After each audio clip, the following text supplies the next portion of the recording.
Yo le hago una pregunta, ¿a usted sí le gusta alabar a Dios? Yo cuando estamos aquí, en mi caso personal aquí abajo, tengo el privilegio de subir.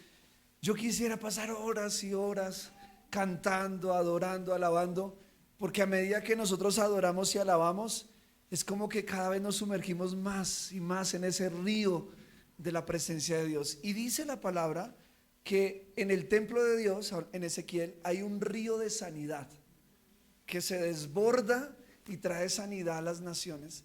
Entonces, en medio de esa alabanza, los ríos del Señor descienden, y precisamente hoy voy a hablar de agua, y descienden y traen sanidad no solamente al espíritu, sino también, como en este caso a nuestra hermana Fabiola, también al cuerpo.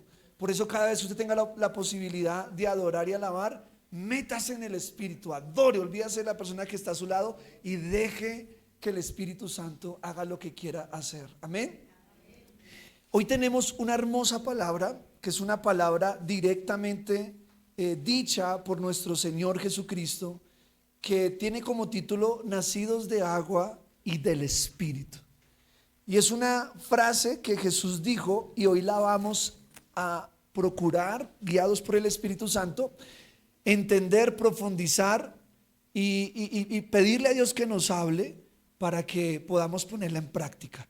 Si usted trajo su Biblia, le pido que por favor me acompañe al libro de Juan capítulo 3, versículos 5 al 6. Juan capítulo 3, versículos 5 al 6. Y cuando usted esté ahí puede decir un fuerte amén.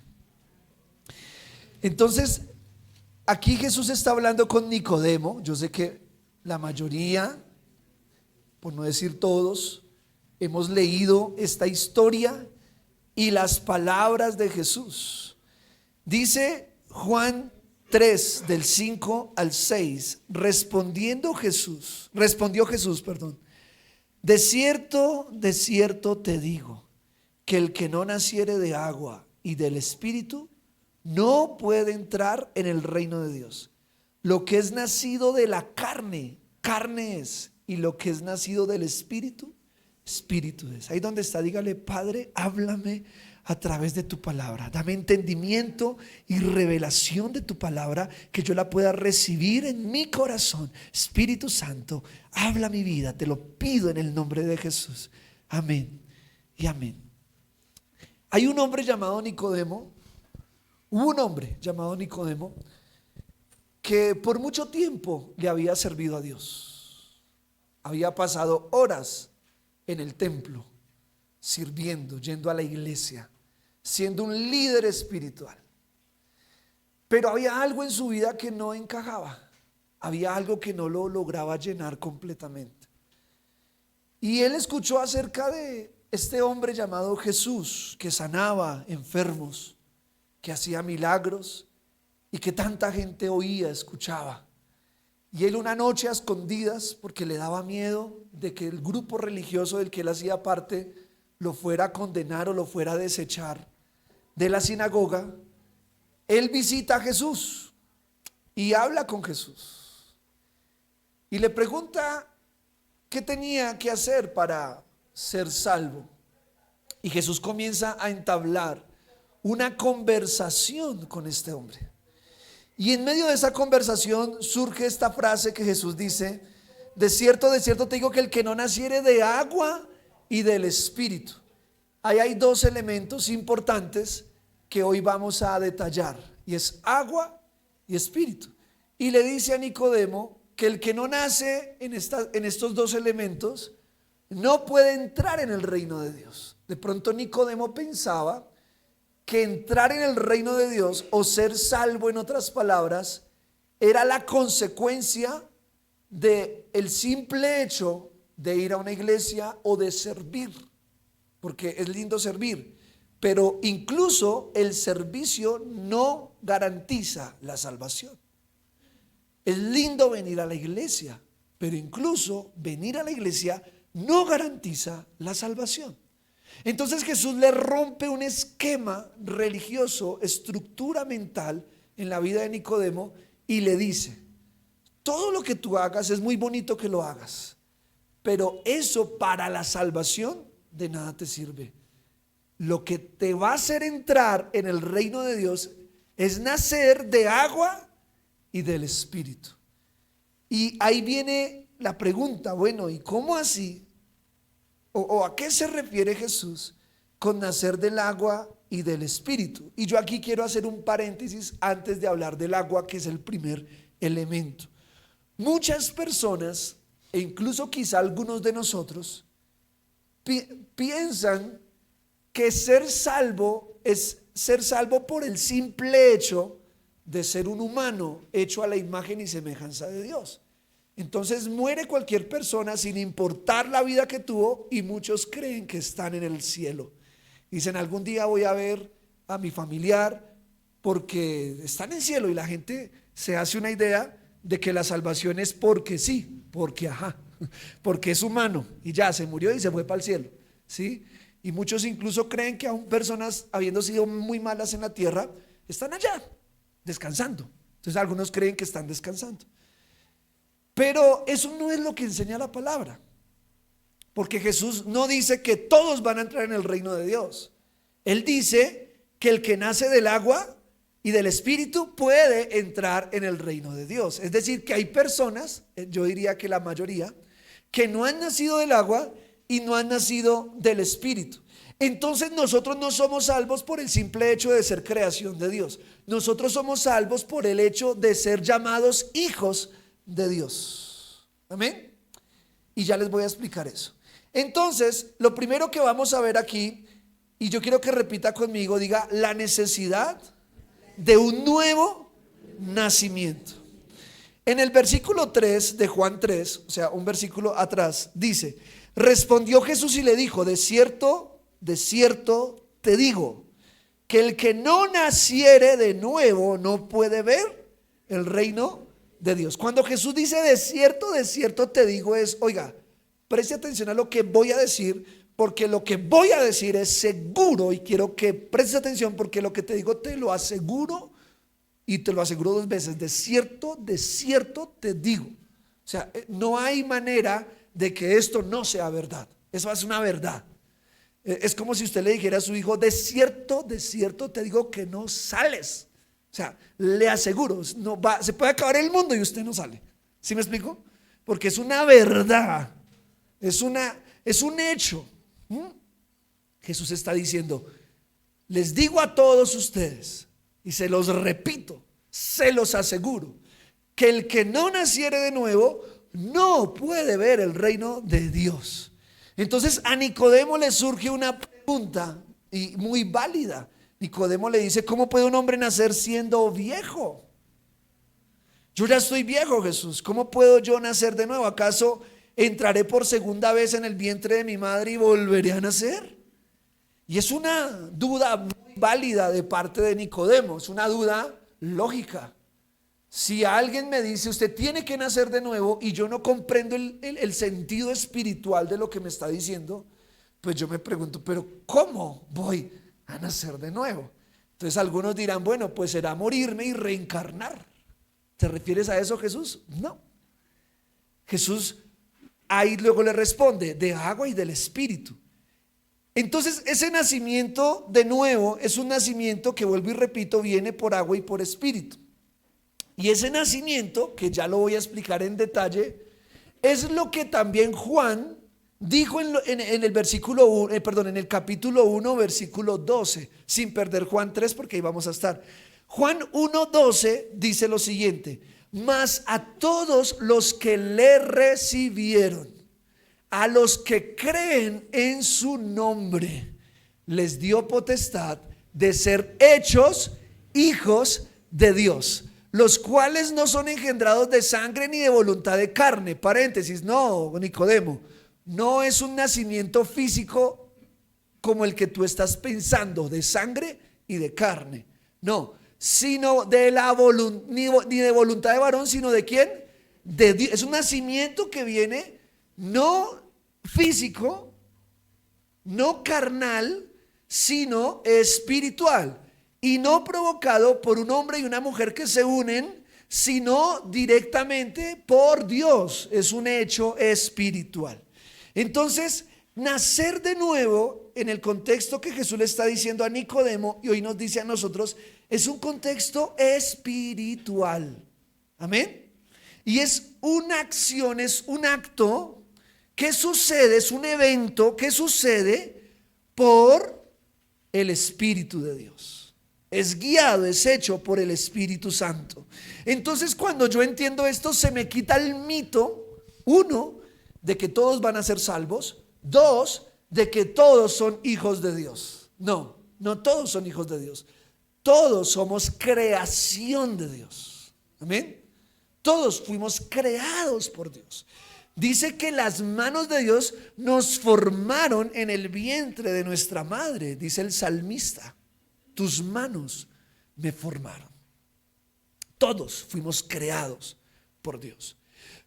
Una vez vamos creciendo, se nos da la posibilidad o la capacidad de decidir, libre albedrío.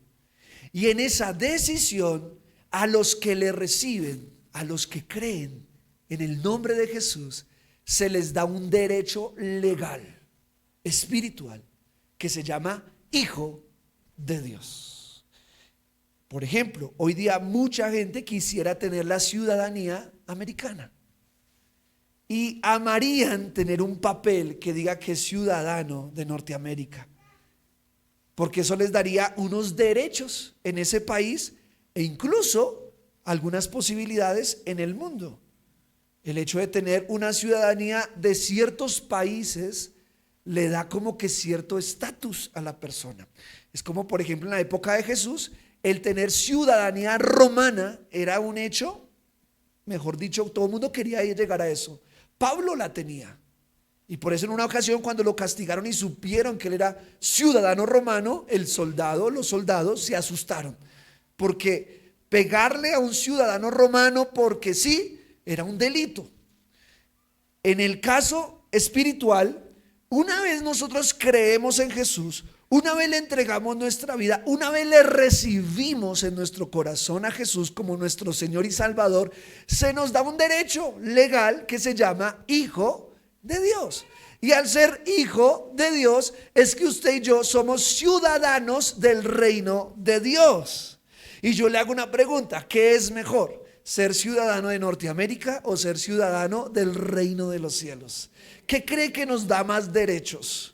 ¿Qué cree que nos da más posibilidades? Y no solamente aquí, sino eternamente. Entonces, el tener un certificado, digámoslo así, que diga fulanito de tal es hijo de Dios, ciudadano del reino de los cielos, hermano, eso a usted y a mí nos da un estatus especial. Porque el día que la muerte nos visite, ese día van a venir unos ángeles a nuestra alma, nos van a subir al cielo porque hay una ciudadanía que nos está llamando. Por eso el apóstol Pablo dice que nosotros somos peregrinos en esta tierra porque nuestra ciudadanía está allá arriba. Es decir, estamos de paso por aquí, estamos visitando. En otra palabra dice que somos embajadores del reino. ¿Qué es un embajador? Es una persona extranjera que hace cosas referente a la ciudadanía que corresponde y viene como visitante. Entonces, si yo soy embajador del reino de los cielos, yo estoy en esta tierra como visitante. ¿Y qué se espera de un embajador? ¿Que haga quedar mal su país? ¿Que se porte mal? ¿Que pierda las alianzas internacionales? ¿O qué se espera de un embajador en otro país? Que represente bien su país. Un embajador de Colombia en cualquier otra parte del mundo se espera que represente bien a Colombia. Y si un embajador colombiano en otra parte del mundo es un borracho, es un desordenado, tiene escándalos, ¿para quién es la vergüenza? Para el país. Ante ese lugar donde él está. Qué vergüenza ese señor, cómo nos está haciendo quedar. Cuando nosotros entendemos que somos embajadores del reino, entonces lo que deberíamos hacer es hacer quedar bien nuestro lugar de ciudadanía, que es el reino de Dios. Y el reino de Dios tiene un rey, es una monarquía, en este caso, se llama Jesús. Tiene unas leyes, tiene unos principios, tiene unas reglas y normas que están en la palabra. Y yo, si soy ciudadano de ese reino, yo debería comportarme con base en las leyes de ese reino. ¿Están bien hasta acá? Entonces Jesús le dice a Nicodemo y nos dice a nosotros: si ustedes quieren ser ciudadanos del reino de los cielos, de cierto te digo que debes nacer de nuevo. Ok, ahora sí, Jesús. Y entonces, ¿qué es nacer de nuevo? ¿O cómo se nace de nuevo? Entonces, primer punto, diga conmigo: nacimiento de agua. ¿Qué dijo Jesús? Nacimiento de agua y de qué. Entonces vamos a explicar por qué Jesús habló de esos dos elementos. Hablemos del primero, del agua. Nacimiento de agua. Y ese nacimiento de agua, que ahí ya lo está viendo en rojito, tiene como referencia arrepentimiento, y ya se va a dar cuenta por qué. El agua, en el contexto original griego, es lo mismo que para nosotros es el agua hoy día. O sea, no tiene ninguna diferencia. O sea, la palabra agua en griego es la misma palabra agua en español. Y es la misma palabra water en inglés, es lo mismo. O sea, en todo lado el agua es lo mismo. Y tiene las mismas referencias, tiene las mismas características, tiene las mismas funciones o posibilidades. Entonces, el agua, hablemoslo en términos físicos, ¿para qué sirve? Por ejemplo, saciar la sed. Pero nosotros también, ¿para qué la usamos además de tomarla? Para limpiarnos, para cocinar. Cuando se va el agua en nuestras casas es un dolor de cabeza, ¿cierto? Porque nos imposibilita de algunas cosas que ya estamos acostumbrados a tener. Por ejemplo, hoy día el agua es, además de tomar y que es tan importante para la salud, hoy día es muy necesaria para que usted y yo estemos limpios. Hay gente que, pues de acá no, pero hay gente que no le gusta bañarse. Yo esperaría que los que estamos aquí sí, porque entendemos la importancia de echarnos agüita en el cuerpo, ¿cierto? Algunos creen o dicen, no me consta porque yo no nací en esa época, pero algunos historiadores creen que, por ejemplo, en la Edad Media, algunas personas creían, por la religión, que bañarse todos los días era pecado. De pronto se podían convertir en pescados. Entonces ellos decían, no, yo no quiero ser pescado. Entonces decían, aunque no quiero ser pescado, sí voy a oler a pescado.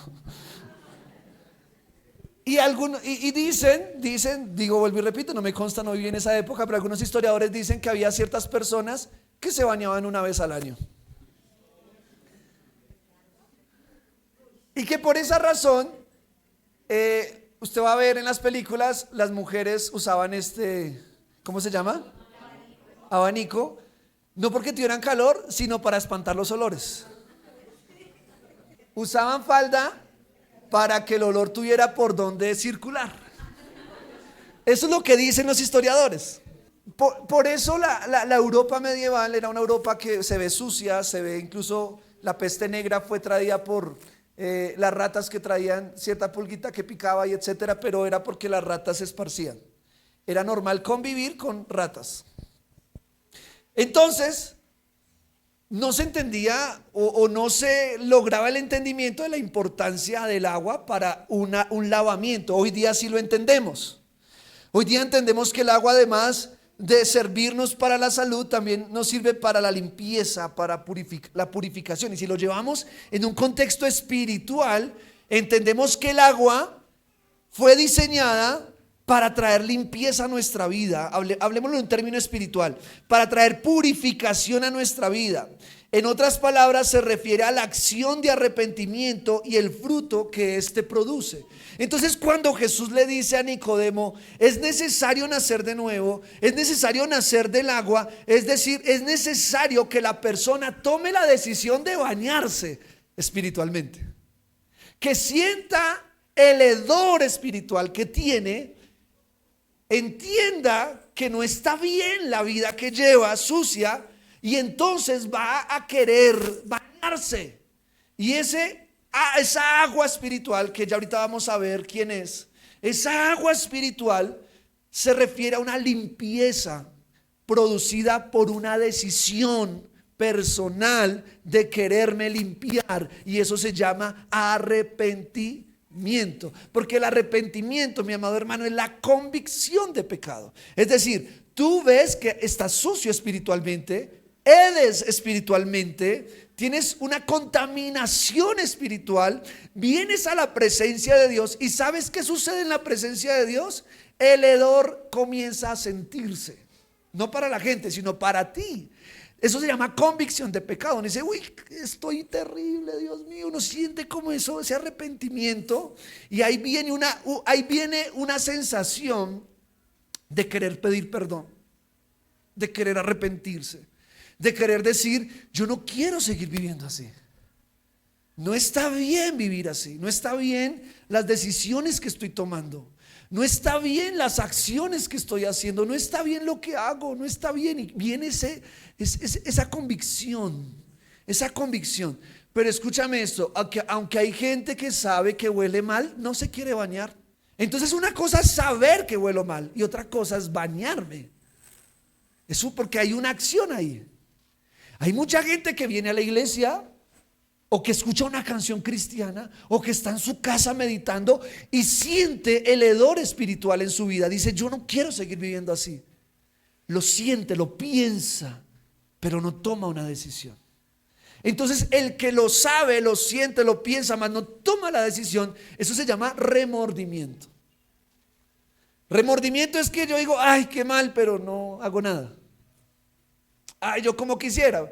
Y se siente mal y llora, pero no hace nada. Eso se llama remordimiento. Y hay mucha gente remordida en este mundo, que se levanta en la mañana con el guayabo y dice, no vuelvo a tomar más. Y al rato está tomando. ¿Cómo se llama eso? Remordimiento. Se sintió mal un momento, sintió que eso no era el camino, se sintió mal, dijo palabras, hizo promesas, pero como buen político no cumplió. No, como mal político, somos un buen político, mal político, no cumplió. Entonces, en ese orden de ideas, es muy diferente el remordimiento al arrepentimiento. El arrepentimiento es sentir el hedor espiritual y decir, voy a tomar una decisión. La oración de fe es un paso muy pequeño en el camino del arrepentimiento. ¿Por qué digo esto? Porque la persona puede hacer la oración como un paso, como una aspiración a. Pero ¿cuántas personas hacen la oración y 3 doritos después se les olvida? ¿Eso cómo se llama? Remordimiento. Sintió en un momentico el deseo de cambiar, quiso hacer las cosas mejor, pero no hubo una acción, ¿cierto? Entonces la oración de fe es una aspiración a hacer algo mejor. Señor, te entrego mi corazón, te pido perdón. Bien, es una aspiración a hacer las cosas mejor. Pero mis amados hermanos, hay muchas personas que se quedan solamente ahí. Entonces, miren por ejemplo, y si quiere, llévelo, o sea, búsquelo, pero no pierda Juan, por favor. Miremos Ezequiel capítulo 36, versículo 25 al 27. Ezequiel 36, 25 al 27. Ezequiel 36, 25 al 27. Dice la palabra de Dios: esparciré sobre vosotros agua limpia. Mire, aquí está hablando Dios. Esparciré sobre vosotros agua limpia y seréis limpiados de todas vuestras inmundicias y de todos vuestros ídolos os limpiaré. Y dice, os daré corazón nuevo y pondré espíritu nuevo dentro de vosotros y quitaré de vuestra carne el corazón de piedra y os daré un corazón de carne y pondré dentro de vosotros mi espíritu y haré que andéis en mis estatutos y guardéis mis preceptos y los pongáis por obra. Miren qué lindo, porque este versículo habla del agua y dice que Dios esparcirá agua. Y no es el agüita para mi gente, no es esa agua. Es un agua espiritual. Sí, porque hay pastores que piensan que echándole agua a la gente ya, no, es un agua espiritual, espiritual. Y dice que la esparce no una persona. ¿Quién la esparce? Dios. Aquí está hablando Dios, dice, yo esparciré agua sobre vosotros. ¿Para qué? Para que seáis limpios de todas vuestras inmundicias. Pero Dios, como buen administrador que es, Él no desperdicia agua. Él sabe sobre quién la va a echar. ¿A cuánto les duele ver cuando hay un tubo de agua roto y eso empieza a echar agua por la calle y por todo lado? Yo no sé si a usted le duele. Pero si no se acuerda de tanta gente que no tiene agua y ver esa agua como o que de pronto uno sin querer deja la llave abierta y se da cuenta al rato, a uno le duele. Uno se siente el peor pecador del mundo. Perdón, Señor. Entonces, si a nosotros nos duele, a Dios también. Y Dios es buen administrador. O sea que Dios esparce agua sobre aquellos que dicen: yo no solamente quiero pensar en cambiar, yo quiero cambiar. Yo quiero tomar una decisión. Y comienzan a dar pasos a eso. A esas personas, dice Dios, les esparce agua para limpiarlos de todas sus inmundicias. Es un agua que limpia el alma, la limpia de la tristeza, del odio, de la depresión, la limpia de la fornicación, del adulterio, la limpia de los malos pensamientos. Es un agua especial, es un agua que no puedes conseguir en ningún lugar, solamente Dios la tiene. Y es gratuita. En otro pasaje dice: venid y bebed gratuitamente, dice el Señor. Es gratuita esa agua para aquellos que toman la decisión de bañarse en el agua espiritual. Entonces el nacer del agua es una decisión de limpieza que se llama arrepentimiento. Y miren que en otra parte de la escritura, también hablando del agua, nos lleva a entender cómo viene o a través de qué viene el arrepentimiento. Mire lo que dice Efesios 5:26. No pierda Juan. Efesios 5:26. En el Nuevo Testamento dice: para santificarla, habiéndola purificado en el lavamiento de ¿qué? Del agua. ¿Por medio de qué? Por la palabra. Este año estamos en el año de ¿qué? De la palabra. Entonces la palabra produce un efecto en la vida de aquellos que toman una decisión de arrepentimiento. Ese efecto es que cuando yo vengo, y eso complementa la palabra que hace 15 días prediqué acerca del poder de la palabra para redarguir, corregir, instruir. Esta palabra, cuando uno viene y la lee, sucede un acto espiritual. Y ese acto espiritual es que esta palabra me confronta. Me confronta. Y ahí están los pasos de hace 15 días que hablamos de los pasos de la palabra, cómo impacta nuestra vida. Y lo primero es que nos trae un impacto a través de la enseñanza, ¿cierto? Pero cuando yo tomo la acción, la decisión de aplicar la palabra, viene un lavamiento de agua. ¿A qué? A mi alma. Por eso es tan importante, y vuelvo y lo reitero, leer la Biblia, porque la Biblia es la herramienta, es el medio que Dios usa para que usted y yo entendamos en qué áreas de nuestra vida necesitamos ser limpiados. Y cuando lo entendemos y tomamos la decisión y le pedimos a Dios que nos ayude, viene un lavamiento de agua. En ese momento viene lo que dice Ezequiel: el Señor esparcirá agua que nos limpiará de todas vuestras inmundicias. Y hay mucha gente que se siente sucia en su vida, se siente fracasado, siente que su vida no tiene sentido porque ha cometido errores, ha tomado malas decisiones, y hay un cargo de conciencia muy fuerte sobre esa persona. Pero yo tengo una buena noticia, y es que aunque el mundo pueda que no te perdone, Dios puede perdonarte, y no solamente perdonarte, limpiarte de todo el desecho, de toda la basura que has acumulado a través de tu vida. Y es basura que has acumulado porque no has entendido el valor que tienes en Dios. Satanás te ha hecho pensar que eres una caneca de basura donde la gente puede venir a echar la basura. Y de pronto alguien aquí dice: yo me siento sucio, me siento sucia porque me han usado, me han maltratado, me han herido, han jugado conmigo.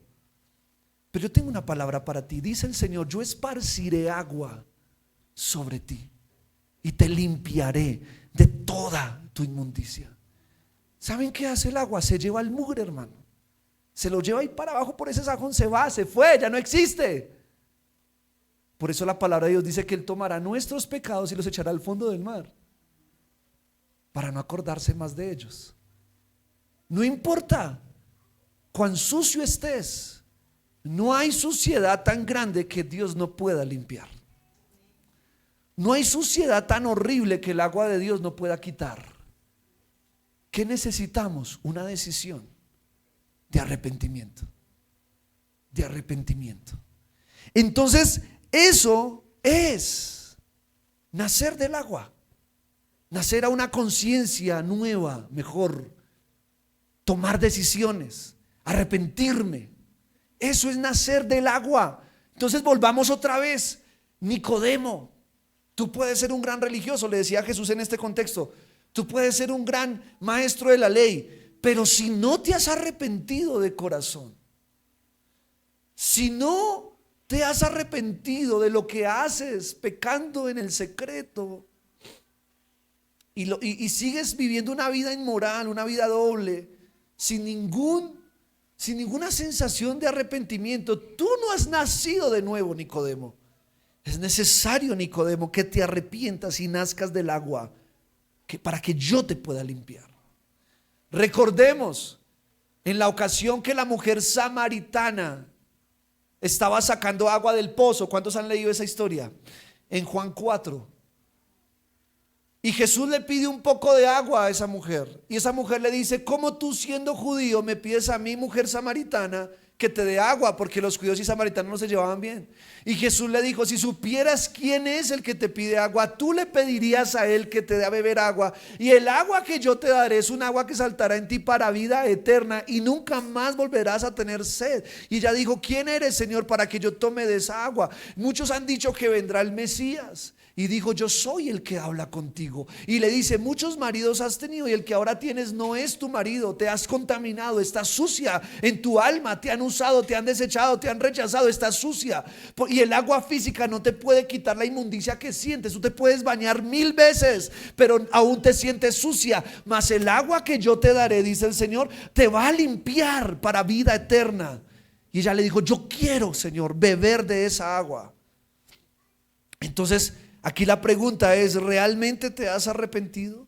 ¿Realmente le has dicho a Dios: Señor, límpiame con tu agua espiritual? Yo quiero cambiar, yo quiero ser una persona diferente. Pero ahora viene el segundo punto, que es supremamente importante para complementar el nacimiento. El nacimiento de agua ahora es complementado por el siguiente nacimiento. Ahora quiero que diga conmigo: nacimiento del Espíritu. Y eso se llama comunión. Y quiero que tenga presente esa palabra, comunión.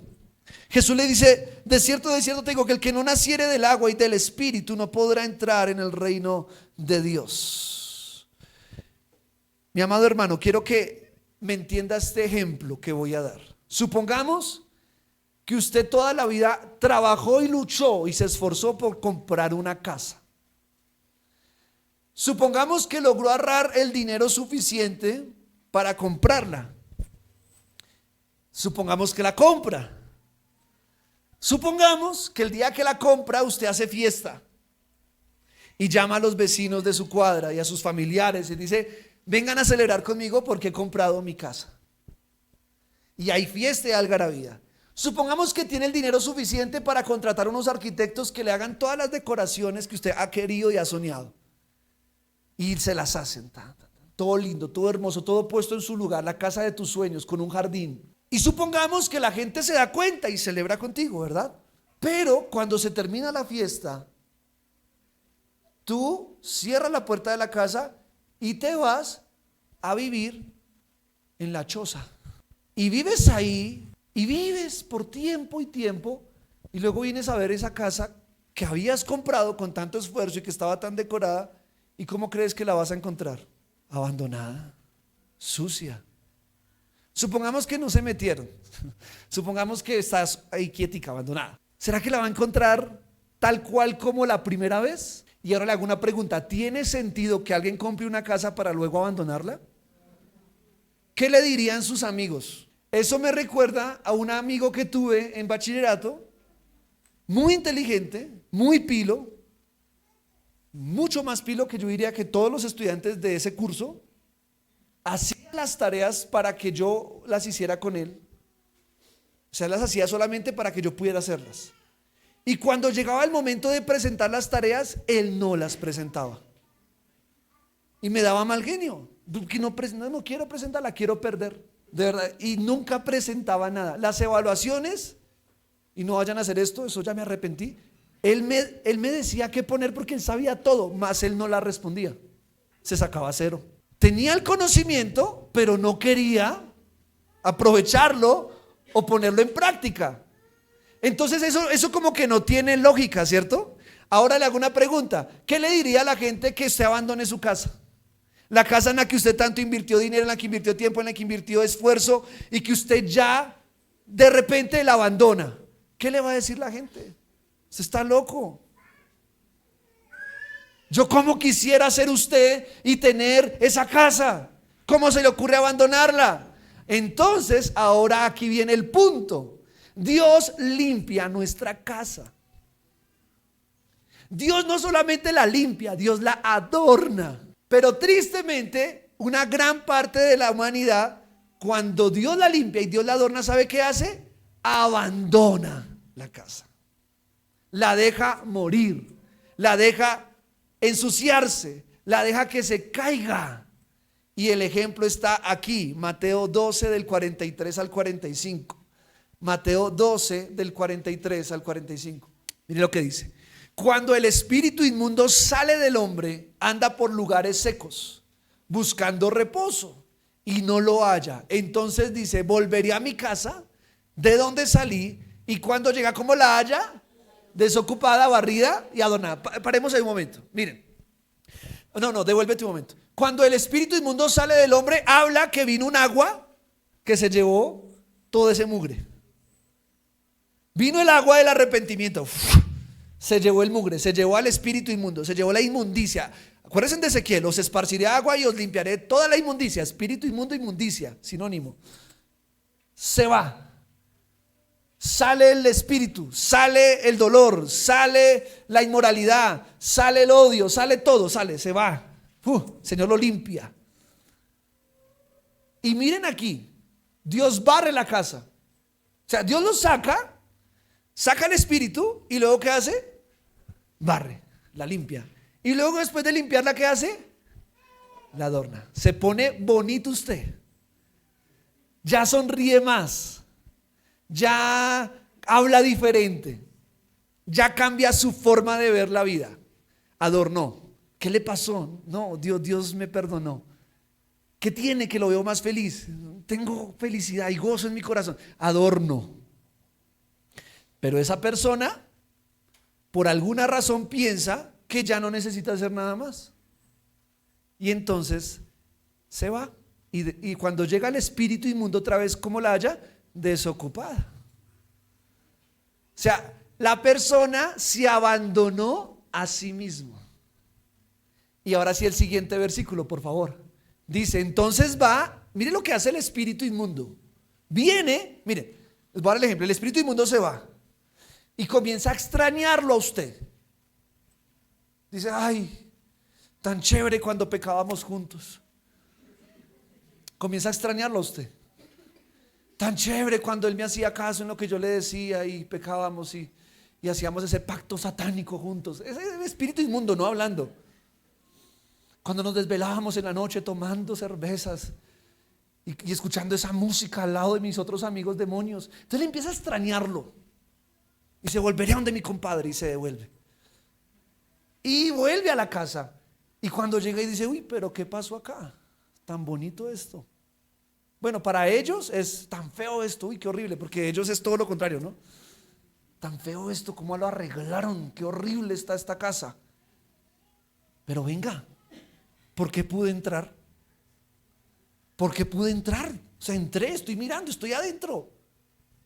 Dice, oiga, no está con llave. Ay, voy a llamar a mis cuates. Y se va.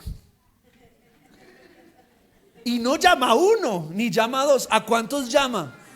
a 7 desgraciados cuates.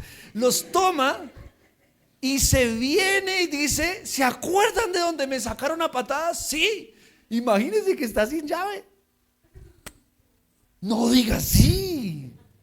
El mismo que tomaba y que era inmoral. Y sí, está sin llave. Pues de una vamos. Y se devuelve y entran. ¿Y qué sucede?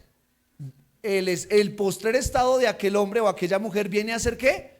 Peor que el primero, porque antes era 1, ahora ¿cuántos son? 8. 1 más 7, 8. Todos ahí sí. 8.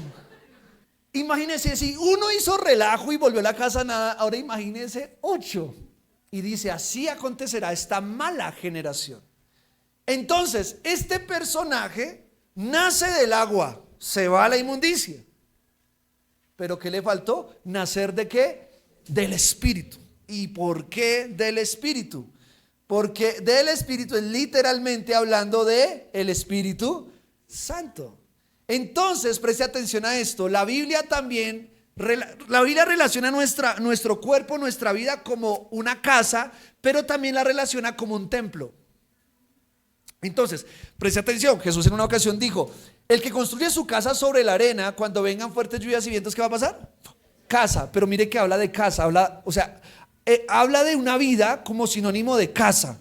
Y luego dice: una casa que se planta sobre la roca, cuando vengan fuertes lluvias y vientos, ¿qué va a pasar? Se mantiene, y la roca es Cristo. Entonces todo tiene una relación simbólica ahí. Pero en otra parte dice que nosotros somos templo del Espíritu Santo. Es decir, que en el momento que Dios limpia su vida, limpia su alma, limpia su cuerpo, Dios espera que ese cuerpo ahora comience a ser un templo. ¿Qué se hace en un templo? Adorar a Dios, buscar la presencia de Dios. Un templo, hablándole en términos de Dios, tiene la función de reunir a un pueblo para juntos alabar a Dios. Tiene la función de aprender de Dios. Tiene la función de recibir una manifestación de Dios en ese lugar. Eso es un templo. Entonces Dios dice: mire, yo limpio tu casa para que ahora se convierta en un templo en donde yo pueda ser adorado, en donde yo pueda ser glorificado, para que cuando el cuate que se fue, cuando regrese solo, porque primero regresa solo, cambió la llave y se va a tratar de meter por la ventana, no puede. Todo está tapado. ¿Sabe por qué? Porque hay un guardián en tu casa que se llama Jehová de los ejércitos. Por eso dice la palabra, y presta atención a eso: el ángel de Jehová, que muchos creen que el ángel de Jehová se refiere a Jesucristo, acampa alrededor de los que le temen. Entonces, cuando usted y yo nos metemos, mire, Dios nos limpia, pero ahora le pedimos: Espíritu Santo, quiero tener comunión contigo, quiero volverme un templo de adoración donde tú te manifiestes, donde entonces tú adoras, tú alabas, tú lees la palabra, tú tomas decisiones, tu vida comienza a cambiar y es un acto continuo. En ese momento viene el ángel del Señor Jesucristo por su Espíritu Santo, se planta en ti, en el templo, y a partir de ahora quien se meta contigo, se mete con él. Porque ahora hay un certificado que dice que él es ciudadano del reino de los cielos. ¿Sí me estoy explicando? Entonces, en ese orden de ideas, mi amado hermano, entendemos por qué Jesús dijo lo siguiente en Juan 7, del 37 al 39. Juan 7, ahí más adelantico. Juan 7, del 37 al 39, Jesús dijo lo siguiente. Dice: en el último y gran día de la fiesta, Jesús se puso en pie y alzó la voz diciendo: si alguno tiene sed, venga a mí y beba. Nacer del agua. El que cree en mí, como dice la Escritura, de su interior correrán ríos de agua viva. O sea, ya no solamente es esparcir agüita, ahora que se vuelve ríos. Una cosa es el agua que se lleva. Una cosa es la bañera, hermano, que se llevó lo sucio. Otra cosa es ríos. Y un río tiene una característica: es que todo el tiempo está corriendo. O sea, nunca se detiene. Un agua reposada, ¿qué puede pasar en un agua reposada? Se puede dañar, se contamina. Entonces usted pueda que ya vino el agua, pero la dejó reposar. O sea, no hubo movimiento. ¿Quién trae ese movimiento? La comunión con el Espíritu Santo. Entonces dice, esto dijo, miren, aquí Jesús lo explica, esto dijo del Espíritu que habían de recibir los que creyesen en él, pues aún no había venido el Espíritu Santo porque Jesús no había sido un glorificado. Ya vino, ya Jesús fue glorificado, el Espíritu Santo ya vino. Entonces Dios dice, miren, yo limpio tu casa, yo limpio tu vida, yo te doy una nueva oportunidad, tú te arrepientes, pero yo te pido que a partir de ese momento comiences a convertir tu vida en un templo, no solamente en una casa, en un templo donde fluya corrientes de agua viva que se llama el Espíritu Santo. Y el Espíritu Santo es el Espíritu con el que yo debo tener comunión. Amén. Comunión. Y esto me sorprende porque mire lo maravilloso que es que el Espíritu Santo esté en mí. Mire lo maravilloso que es que hayan corrientes de vida dentro de mí a través de la oración, a través de la palabra, a través de la alabanza, de la adoración, a través de la santidad. Mire lo que sucede cuando eso pasa. Salmos 1 del 1 al 3. Ahí está. Salmos capítulo 1, versículo 1 al 3. Dice, bienaventurado el varón que no anduvo en consejo de malos, ni estuvo en camino de pecadores, ni en silla de escarnecedores se ha sentado. Mire, hasta ahí, nacimiento del agua. Cambió su vida. Ya no está en camino de pecadores, ya no se sienta en silla de escarnecedores, de burlones, de personas que no respetan y no temen a Dios. Ya no está bajo el consejo de malos, nacimiento del agua, sino que ahora nació del Espíritu. Entonces dice, sino que en la ley de Jehová está su delicia, y en su ley medita ¿cuándo? Porque son corrientes. No dejó reposar el agua. Yo quiero que usted me logre entender esto que le quiero decir. Él no dejó reposar el agua. Él permitió que haya corriente porque en la ley del Señor medita de día y de noche. ¿Y qué sigue diciendo? Será, mire, ahí viene el fruto. Será como árbol plantado junto a corrientes de agua, que da su fruto en su tiempo y su hoja no cae, y todo lo que hace prosperará.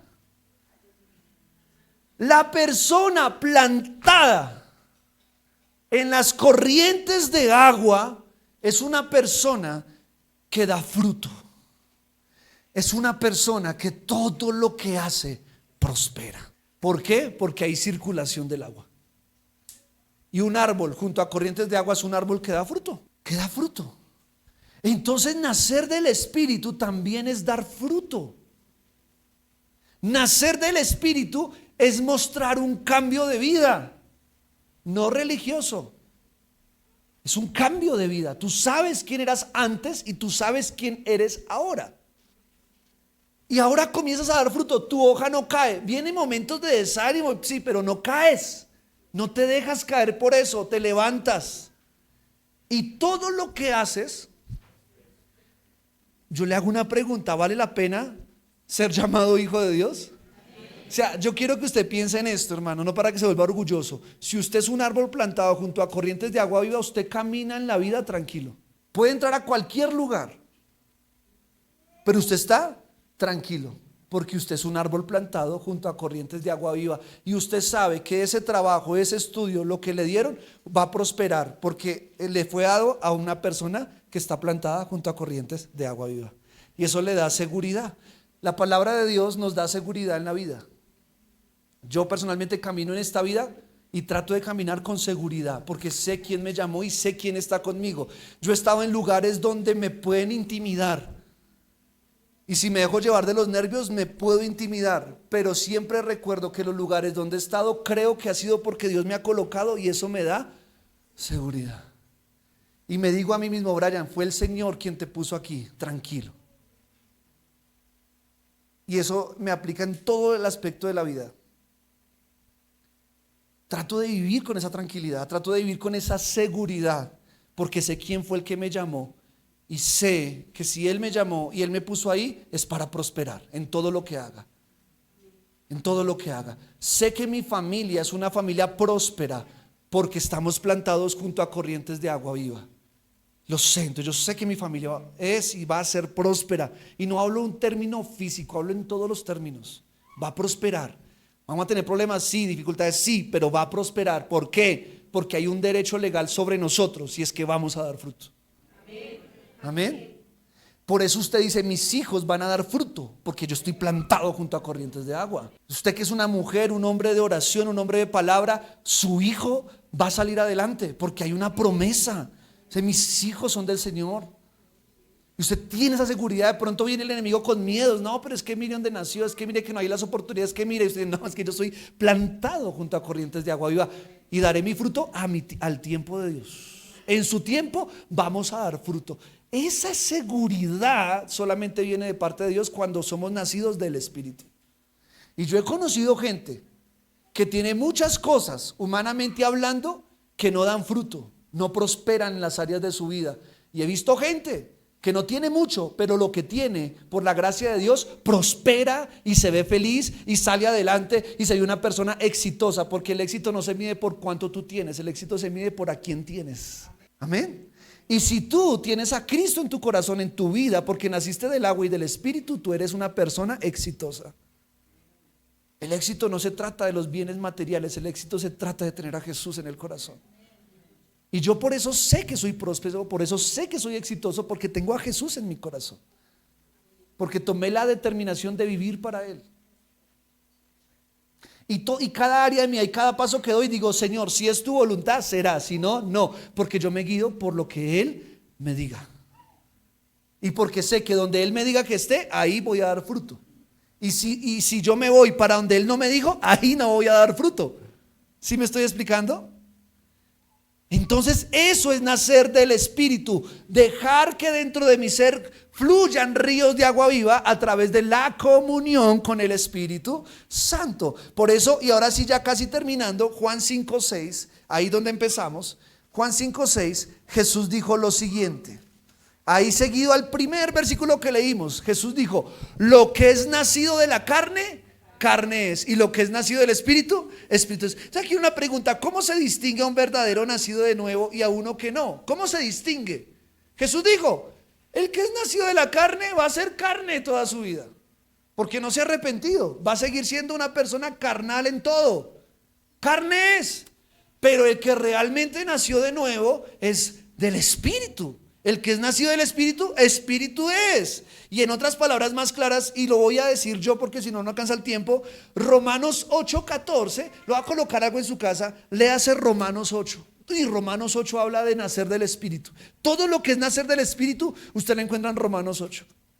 Romanos 8:14 dice, el nacido del Espíritu es una persona no perfecta, pero sigue, bueno, no dice eso exactamente, dice que los que son guiados por el Espíritu de Dios son llamados hijos de Dios. Es decir, que una persona nacida del Espíritu es una persona guiada por el Espíritu Santo. Eso es ser una persona nacida del Espíritu. Y yo quiero aquí que no me malinterpretan, porque acá de pronto algunos van a decir, uy, o sea que si yo no soy así súper alineado a todo lo que Dios dice, a su voluntad, entonces yo no soy nacido del Espíritu. Le quiero llevar un ejemplo. ¿Su casa mantiene limpia todo el tiempo? ¿O será que hay que hacerle oficio de vez en cuando? Y quizás todos los días, porque se ensucia. Pero una cosa es que usted tenga que limpiar su casa porque se ensucia, y otra cosa es abandonar su casa. Brian, ¿qué quiere decir con esto? Pues que usted nunca va a ser una persona perfecta. Usted nunca va a ser el hombre o la mujer ideal que levita y solamente le hace falta que salgan alas. No, usted sigue siendo un ser humano, pero con una casa bonita, hablándolo en términos espirituales, y una casa que no se deja abandonar.